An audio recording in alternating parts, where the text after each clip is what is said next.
Welcome to True Crime with Olly.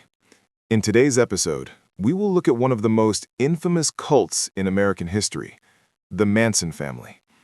A group that shocked the world in the late 1960s with their crimes, their strange beliefs, and their dangerous leader, Charles Manson.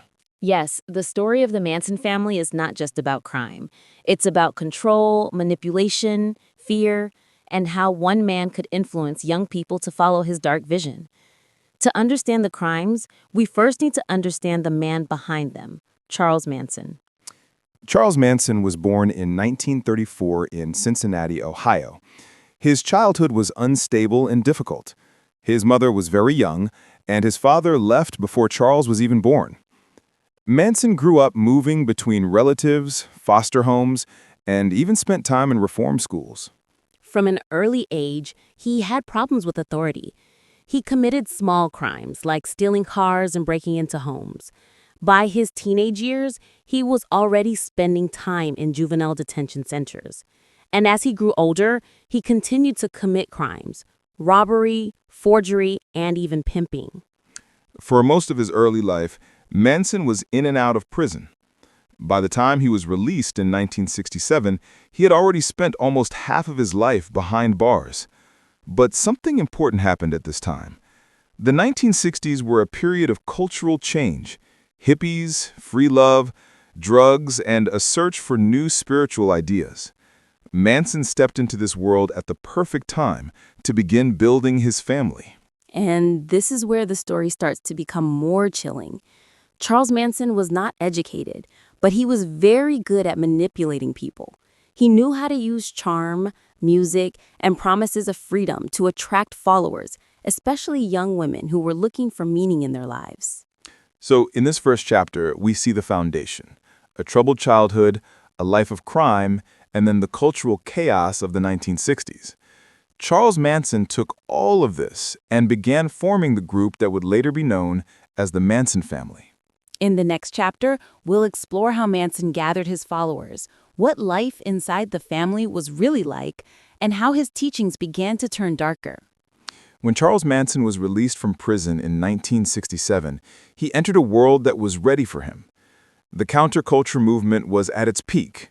Many young people were rejecting traditional values, leaving their families, and looking for freedom, love, and new leaders. Manson saw an opportunity. Yes, Manson began presenting himself not as a criminal, but as a kind of spiritual guide. He used charm, music, and drugs like LSD to draw people to him. To many, he seemed wise, free, and almost mystical. But beneath that image, he was manipulative and dangerous. His first followers were mostly young women, many of them in their late teens or early 20s. They were often from middle-class families, but felt lost or disconnected. Manson offered them something they craved: attention, love, and a sense of belonging. He called his group the Family. They traveled together in a school bus that Manson had painted and decorated. They lived a communal lifestyle, sharing food, sex, drugs, and work. But this wasn't just about freedom. Slowly, Manson began to control every detail of their lives. He used techniques that cult leaders often use. First, he separated his followers from the outside world. Then, he made them dependent on him by controlling access to food, shelter, and even affection. Finally, he repeated his ideas over and over, often while they were under the influence of LSD, making his words feel powerful and unquestionable. Manson mixed ideas from Christianity, Scientology, and music lyrics, especially from the Beatles. He convinced his followers that he was a kind of prophet, someone chosen to lead them through a coming crisis. The more they listened, the more they believed. By 1968, the family had grown to dozens of members. They eventually moved to an abandoned movie ranch in California called Spahn Ranch. Here, away from society, Manson had complete control. Life at the ranch was harsh and chaotic, but the followers accepted it because they believed they were part of something bigger. And Manson was becoming more and more dangerous. His teaching started to include violent ideas. He told his followers that a race war was coming and that the family had a special role to play in it. In this chapter, we see how Charles Manson transformed from an ex-convict into a cult leader with devoted followers. But the next step in the story is even darker. In the next chapter, we'll explore how Manson's twisted vision, especially his obsession with the Beatles song Helter Skelter, pushed the family towards murder. By 1968, Charles Manson had gathered a loyal group of followers at Spahn Ranch in California. Life there was strange, chaotic, and tightly controlled by Manson. But behind the free love, the drugs, and the communal lifestyle, something darker was growing. An apocalyptic prophecy. Yes, Manson became obsessed with the idea that the world was heading for a violent end. He believed there would soon be a massive race war in America. And in his twisted mind, he and the family were chosen to survive it and even lead after it was over. The most chilling part of this story is where Manson got his inspiration. He claimed he found secret messages in the music of the Beatles. In particular, he focused on the White Album and especially the song Helter Skelter. To most people, it was just a chaotic rock song, but to Manson, it was a prophecy of destruction. He told his followers that Helter Skelter was about the coming race war. According to him, Black Americans would rise up against white Americans and destroy society. After this chaos, Manson said the family would come out of hiding and take control of the world. He convinced his followers that the Beatles were speaking directly to him, sending him coded messages through their songs. At Spahn Ranch, Manson preached this prophecy again and again, especially when the family was under the influence of LSD. He painted pictures of a world on fire, of death, and of rebirth. And slowly, his followers accepted these fantasies as truth. Manson's control was so strong that their followers began to lose their own sense of reality. They didn't question his words. They believed he was a prophet, maybe even Jesus Christ reborn. Some of the young women even said they would do anything for him. But Manson wasn't satisfied with just preaching. He started preparing. He told his family to get ready for the war. They dug holes in the desert, collected weapons, and planned to hide underground until the chaos ended. For Manson, the prophecy was not just an idea, it was a plan. And here's the turning point. When the prophecy didn't start on its own, Manson decided to make it happen. He believed that by committing murders, the family could start the race war. He wanted to leave behind bloody, shocking crimes that would be blamed on Black Americans. This was the moment when the cult crossed from strange and disturbing into deadly. Manson had taken his followers from free love and music to apocalyptic visions, and now to violence. In this chapter, we see how a simple rock song became twisted into a dangerous prophecy, and how Manson's control turned beliefs into action. In the next chapter, we will step into the most infamous part of this story, the Take LaBianca murders, the crimes that shocked the world and made the Manson family a name forever linked with horror. On the night of August 8, 1969, Charles Manson gave his family a deadly mission. He ordered 4 of his most loyal followers, Tex Watson, Susan Atkins, Patricia Krenwinkel, and Linda Kasabian, to go to a house in Los Angeles and, in his words, totally destroy everyone inside. The house was 10,050 Cielo Drive in Beverly Hills. It belonged to film director Roman Polanski and his wife, actress Sharon Tate, who was 8 months pregnant.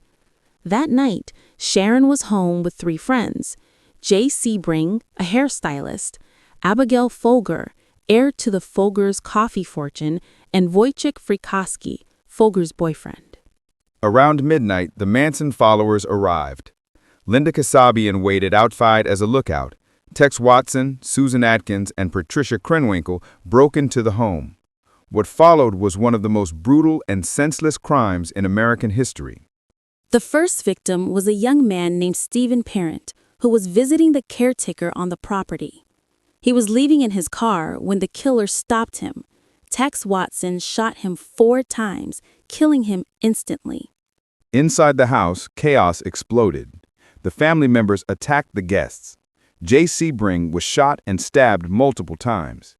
Abigail Folger tried to escape through the lawn, but Patricia Krenwinkel chased her down and stabbed her dozens of times. Wojciech Frykowski fought back, but Tex Watson shot and stabbed him until he was dead. The violence was frenzied, cruel, and merciless. And then there was Sharon Tate, 8 months pregnant, begging for the life of her unborn baby. But there was no mercy. Sharon Tate was stabbed 16 times. Before they left, the killers used Sharon's blood to write the word pig on the front door. It was part of Manson's plan to make it look like the murders were connected to the race war he predicted, the so-called helter-skelter. By morning, the world was in shock. Sharon Tate, her unborn baby, and 4 others were dead in one of the most horrifying crimes Los Angeles had ever seen. The brutality and the randomness of the killings terrified the city. But this was not the end. The very next night, the family struck again, killing another couple in a crime just as shocking. In the next chapter, we'll uncover the details of the LaBianca murders and see how Manson tightened his grip on his family by making them kill again. The morning after the Tate murders, Los Angeles was paralyzed with fear. The crime was shocking, brutal, and seemingly without reason. But Charles Manson wasn't finished. On August 9, 1969, he decided to strike again, this time choosing his victims almost at random.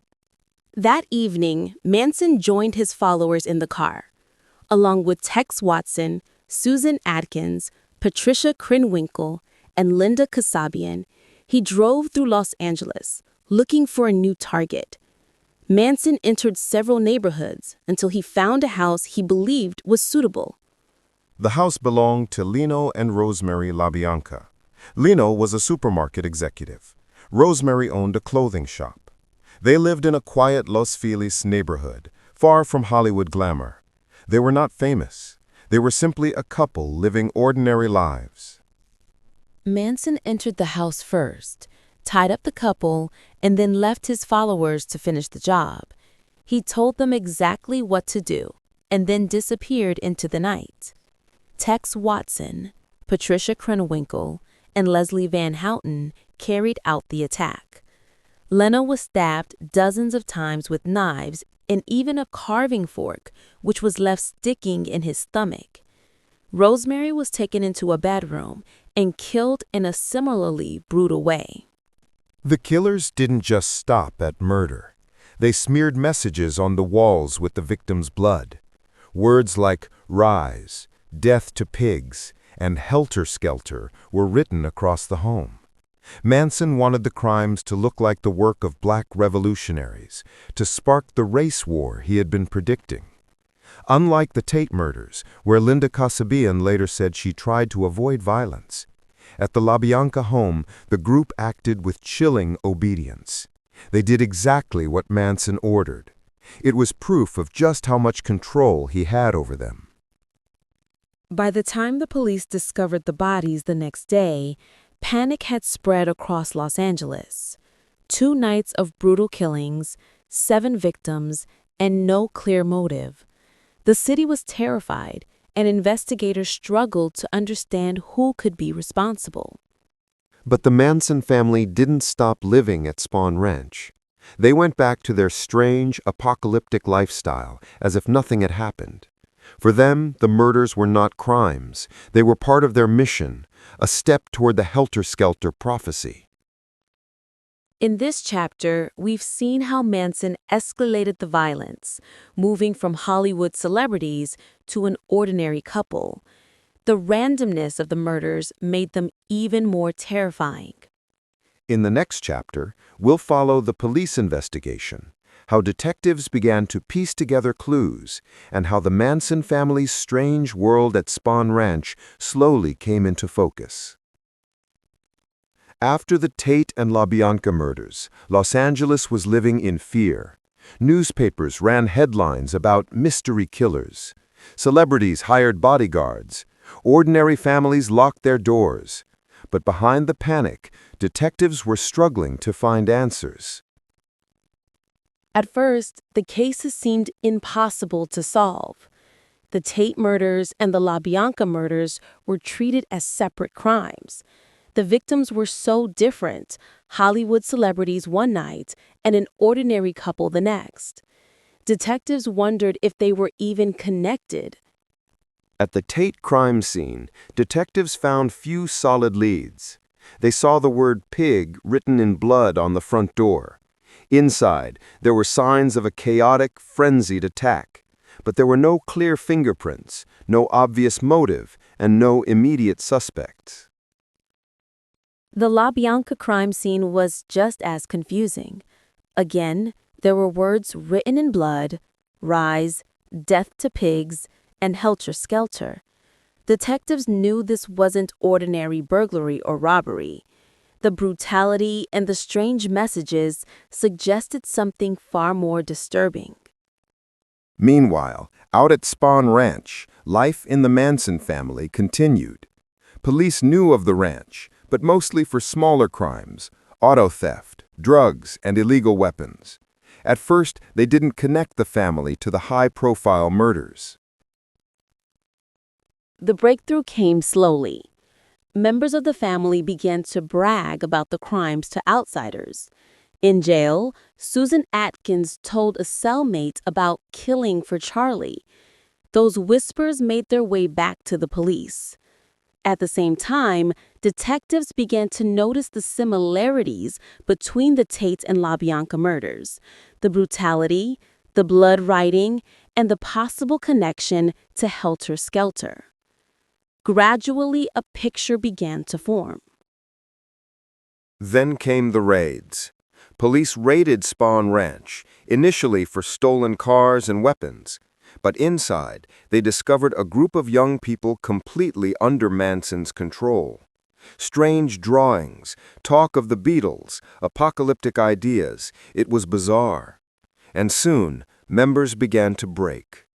Susan Atkins was one of the first. In custody, she described how Manson ordered the killings, how the family carried them out, and even details that matched the crime scenes. Suddenly, the chaos started to make sense.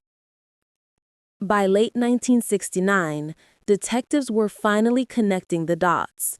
The Manson family, Charles Manson's prophecies, and the brutal murders that had terrified Los Angeles. But the story was far from over. In the next chapter, we'll step inside the courtroom, where Charles Manson and his followers faced justice in one of the most infamous trials in American history.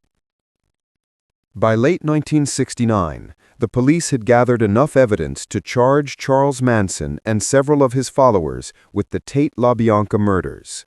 What followed was one of the most shocking trials the United States had ever seen. Yes. The trial began in June 1970 in Los Angeles. Manson, along with Susan Atkins, Patricia Canwinkle, and Leslie Van Houten, faced charges of first-degree murder and conspiracy. Tex Watson, who had been in Texas, was tried separately later. From the beginning, the trial felt like a circus. Manson carved an X into his forehead, saying he had been X'd out of society. Soon, his followers copied him, showing the same marks on their own foreheads.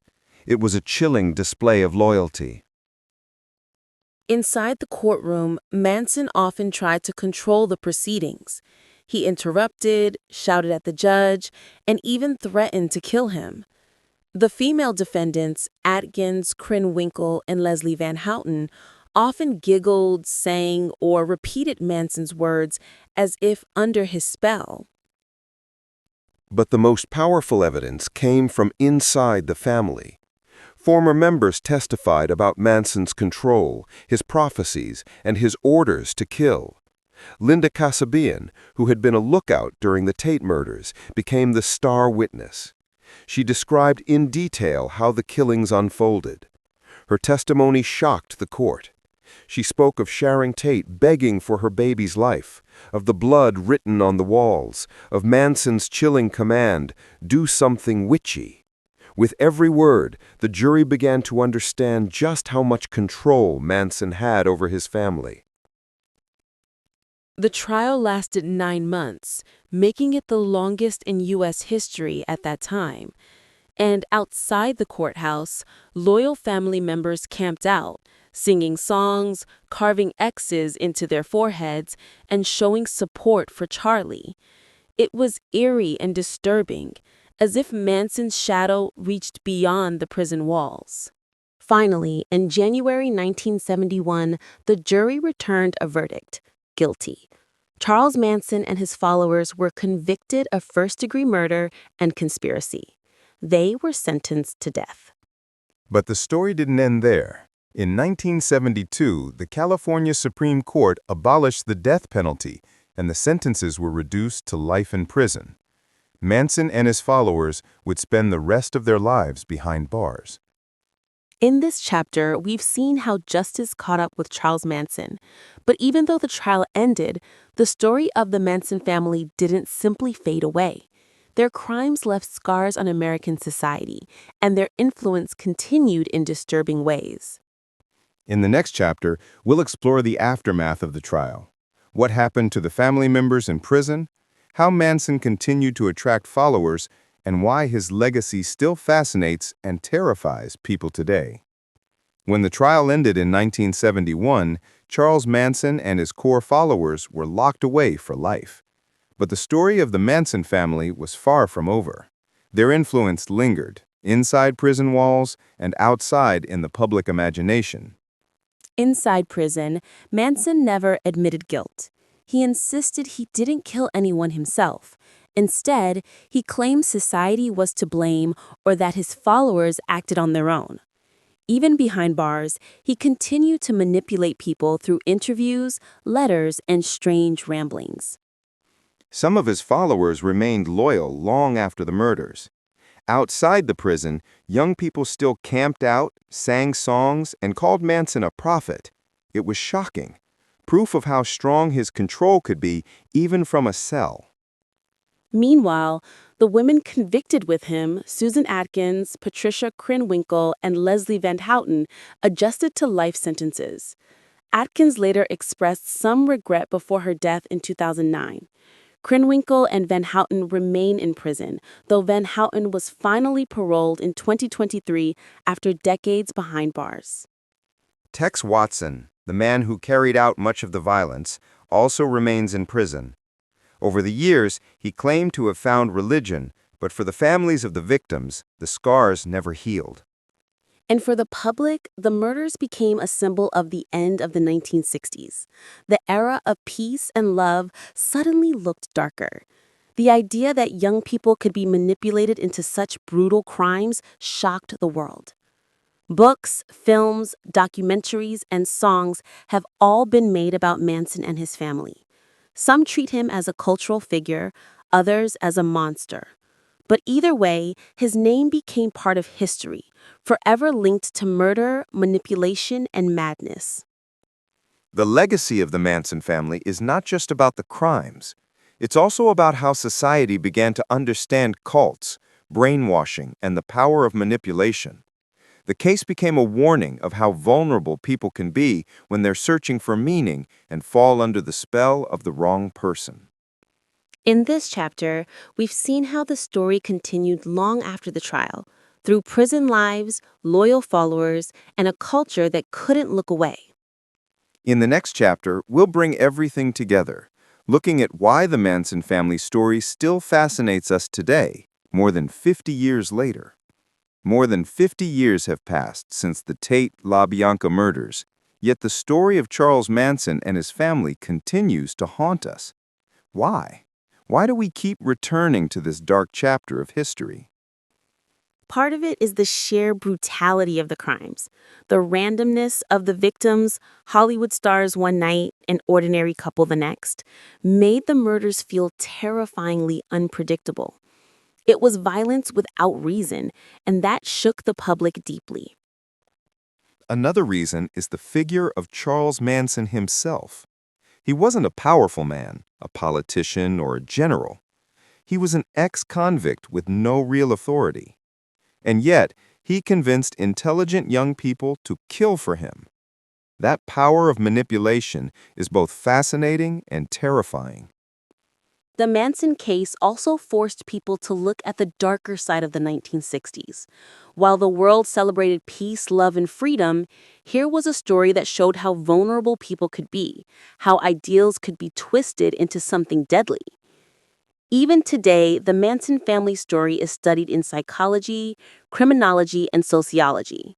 It shows us how cults work, how brainwashing happens, and how people can lose themselves in the influence of a charismatic but dangerous leader. But maybe the most important reason we remember is the victims. Sharon Tate, her unborn child, Jay Sebring, Abigail Folger, Wojciech Frykowski, Stephen Parent, and Leno and Rosemary LaBianca. Lives taken too soon, their families forever changed. Their names remind us that behind the headlines, this was a human tragedy. So why does the story still matter? Because it warns us. It reminds us to question leaders who demand blind loyalty, to recognize manipulation, and to understand how fear and control can destroy lives.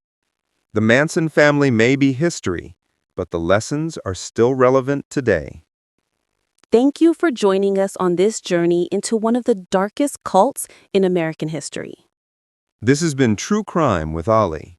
If you found this episode insightful, stay tuned for more stories where we uncover the crimes, the psychology, and the human stories behind history's most infamous cases. And as always, stay safe, stay curious, and we'll see you in the next episode.